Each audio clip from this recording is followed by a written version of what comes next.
Hi guys, always hydrate. So water, ice water. Tapos ito, tips na naman para sa tuhod. Alam mo na, mga mahilig basketball. Tsaka mag-squats, deadlift ito.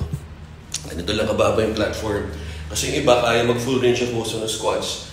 Pero ito, therapy ito. Para to protect our knee, muscles around the knee. Tsaka blood flow. Exhale pataas, ganyan nakababa. Nakakontract yung butt, yung glutes.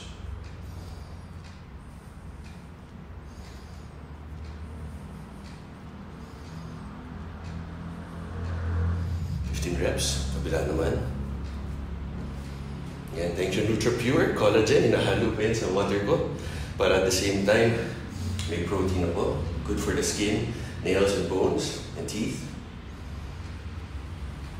Exhale, inhale.